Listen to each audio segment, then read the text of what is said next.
Өткөн жылдын март айынан бери иштебей турган Оштогу Айденек балдар бакчасы кайрадан балдарды кабыл ала баштады. Бирок азырынча даярдоо тайпасындагы балдар гана тарбияланып жатат. Анда да санитардык нормаларды сактоо менен.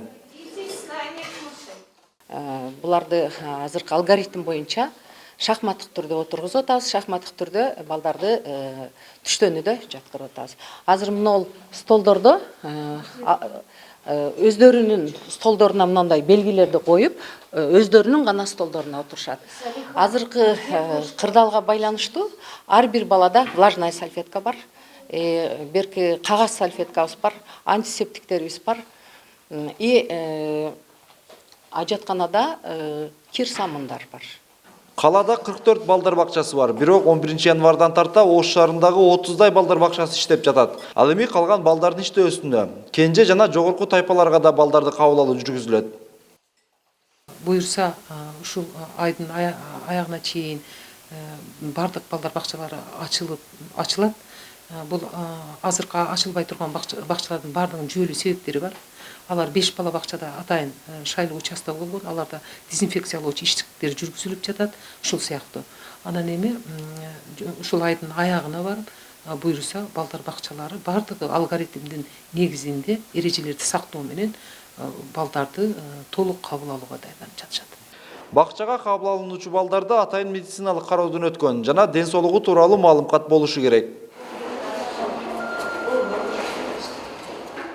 Ош шаардык жарандык коргонуу штабынын чечими менен каладагы мектептердин да толук кандуу иштей башташына уруксат берилди. Оштогу номер 4 Киров мектеп гимназиясынын имараты 1000 орунга ылайыкташкан, бирок 4000ге жакын бала билим алып келет. Азыркы учурда мектепте башталгыч класс, 9 жана 11 класстын окуучулары окуп жатат. Ал эми окуучуларды толугу менен кабыл алууга мектеп даяр.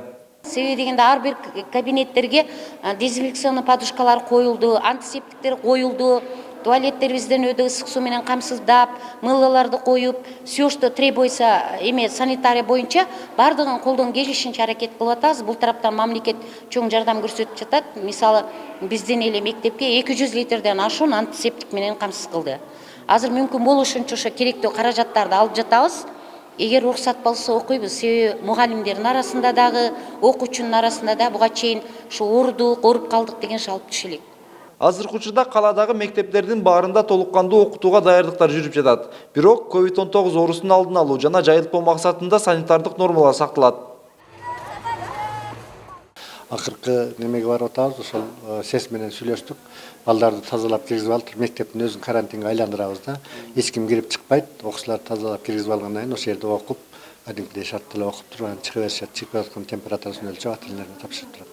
Муну тез обработка кылбай турган болсок, мисалы үчүн автобуста келишет, автобустан ошо вирустар жугуп кала турган болсо, кийим кечесине же немесине ошого маскасын мектепке кирип келатканда маскасын чечип алмаштырып туруп, анын ичине кирип кетишет, дагы окуй беришет. Эми мектепте гарантия жок, бардык балдар эле маскачан жүрө берет деген. Ошон үчүн биз ошолдун алдын алып атабыз. Маалымат иретинде айтсак, Ош шаарында жалпы 54 мектеп бар. Аларда 72 миңден ашуун бала билим алат. Эрмек Муратбек уулу, Мунарбек Арзыбек уулу, Пирамида, Ош шаары.